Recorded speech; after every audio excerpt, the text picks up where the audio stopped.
하나님의 평화가 여러분과 함께 하시길 빕니다. 먼저 저를 이 자리에 서게 해주신 하나님께 감사드립니다. 더욱 하나님께 감사할 것은 저를 5년 전 서울제일교회로 불러주시고 아름다운 공동체에서 이 귀한 신앙의 벗들을 만나게 해주신 것입니다. 참으로 감사한 일입니다. 설레고 행복합니다. 이곳에 여러분과 얼굴을 맞대고 이야기할 수 있다는 것에 정말 감사합니다. 처음 목사님께 설교 제의를 받고 무슨 이야기를 할까 많이 고민하고 생각했습니다. 어떤 이야기를 해야 할까?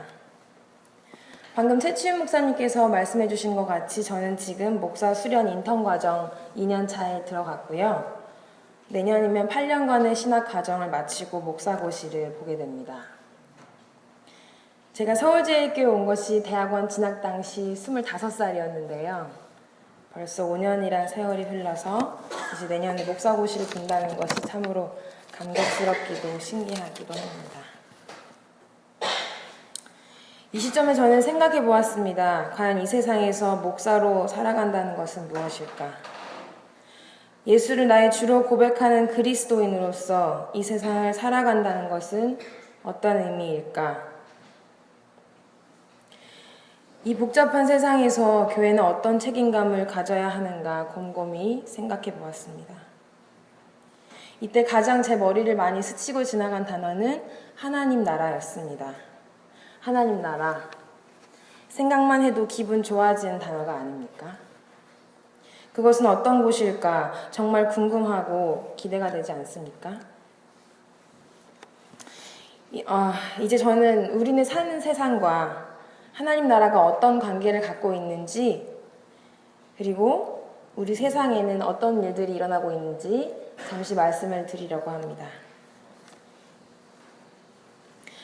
우리는 지난 19일에 뉴스 보도를 통해서 이스라엘군이 팔레스타인 가자 지구를 습격했다는 비극적인 뉴스를 접했습니다. 아랍권 유성방송 AP통신에 따르면 이스라엘 탱크가 19일 밤 가자에 집중 포격을 가했고 이스라엘 공군이 공습을 가해서 가자지구 곳곳에서 부상자가 발생했습니다. 현재 18일째 공격이 이어지면서 팔레스타인 사망자 수는 865명에 다다랐습니다. 어린이 120여 명, 부녀자 41명, 노인이 25명에 달했고요. 부상자를 포함하면 적어도 3,200명에 이르는 사상자가 발생한 것입니다. 그러나 바로 어제 26일에는 이스라엘이 팔레스타인 하마스와의 휴전안을 거부했습니다. 현재는 단지 12시간 정도의 정전 상태로 지켜지고 있는 상태라고 합니다.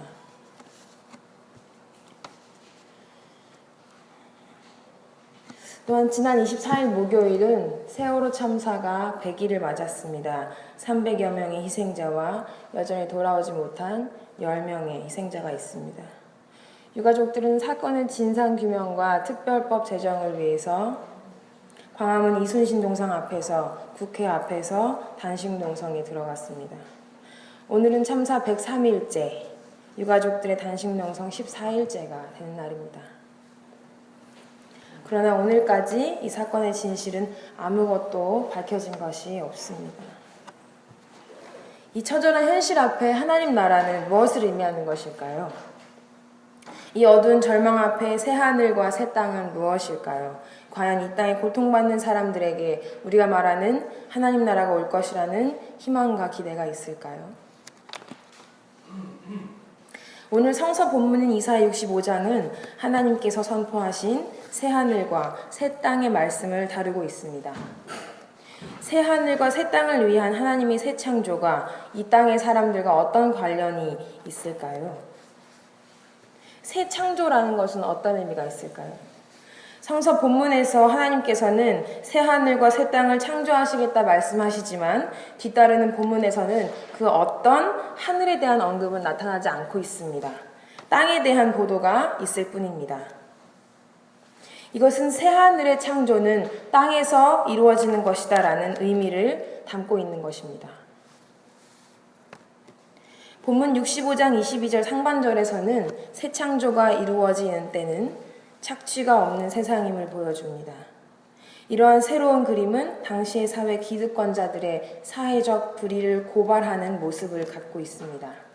그렇기 때문에 새하늘 새 땅의 모습은 가진 자들이 자행하던 사회 불의에 대한 심판의 선언임과 동시에 억압받던 당시 사회 민중들에 대해선 구원의 선포가 되는 것입니다.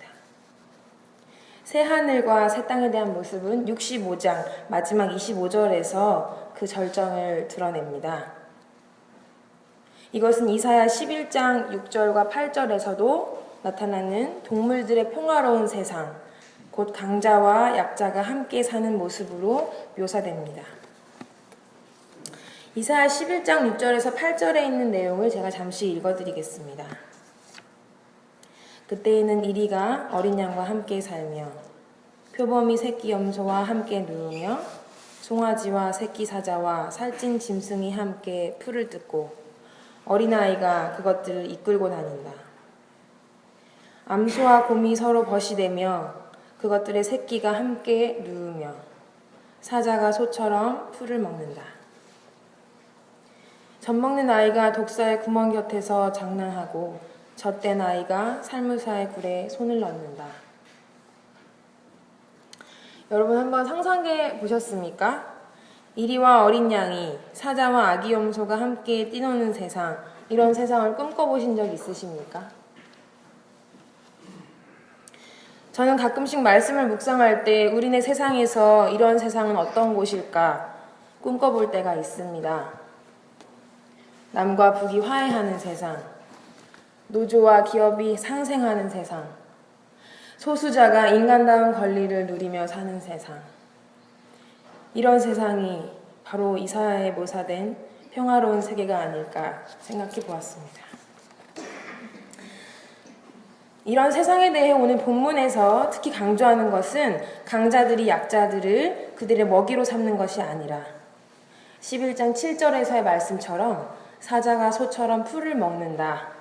바로 여기에 나타나는 강자들의 먹이의 변화입니다. 사자가 소처럼 풀을 먹는다는 것은 무엇을 말하는 것일까요? 이것은 곧 강자들의 불의한 폭력으로부터 약자들이 해방되는 것을 말하고 있음이 확실합니다. 왜냐하면 이사야 11장은 이러한 인간들의 세계상을 구체적으로 가리키면서 동물들의 평화의 세계를 말하고 있기 때문입니다.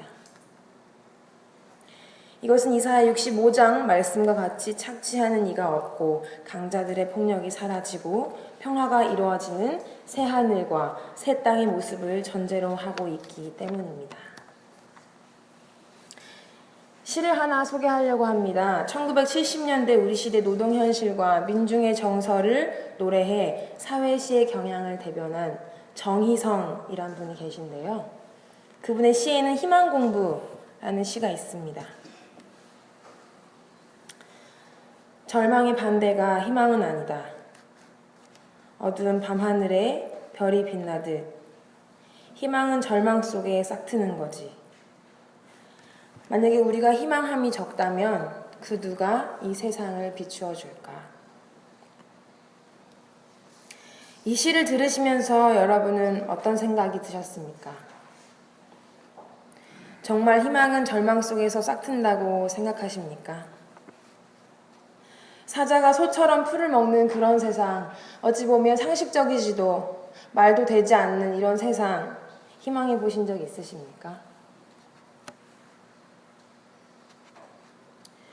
여러분, 우리는 새 하늘과 새 땅을 이 땅에 시현시키기 위해 무엇을 해야 하겠습니까? 시에서처럼 우리가 희망하지 않는다면, 교회가 그리스도인들이 희망하지 않는다면 이 역사 한복판에 평화의 꽃은 피어나지 않을 것입니다. 우리는 약자들의 편에 서서 강자들에게 말해야 합니다. 그 먹이 사슬을 끊어버리고 함께 살자고 말입니다. 가자 지구에 하나님의 이름을 자행하여 폭탄을 퍼붓는 이스라엘에게 학살과 만행을 멈추고 생명을 택하라고 말해야 합니다. 강자들의 이윤 추구와 지배자의 권력보다 진도 팽목항에서 벌어진 그 사건의 진상 규명이 먼저다라고 말해야 합니다. 그리고 우리는 약자들의 목소리에 귀를 기울여야 하겠습니다. 하나님께서는 로마서 12장 15절을 통해서 우리에게 우는 자들과 함께 울라고 말씀하십니다. 우는 자들의 탄식을 통해 하나님께서는 오늘 우리에게 말씀하고 계십니다. 그렇기 때문에 우리는 같이 울어주기만 해서는 안 됩니다. 세상 사람들에게 저기 우는 자가 있으니 함께 울러가자, 함께 울자라고 선포해야 하는 것입니다.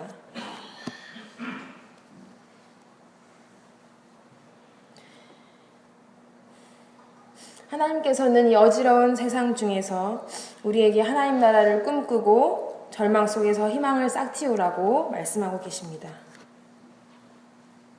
정의와 공의를 실천하라는 요구에 응답하고 그 뒤에 진정한 평화가 이루어질 것이라는 믿음을 가지는 것입니다. 그리고 그 실천과 믿음의 기도가 바로 이 땅에 새 하늘과 새 땅의 모습을 실현시킬 수 있는 것입니다. 뜻이 하늘에서 이루어진 것 같이 땅에서도 이루어지이다 라는 마태복음 6장의 말씀이 있지 않습니까? 우리는 지금 여기 하나님의 뜻을 선포하고 새 나라를 이루어가는 과정 속에 있는 희망의 사람들입니다.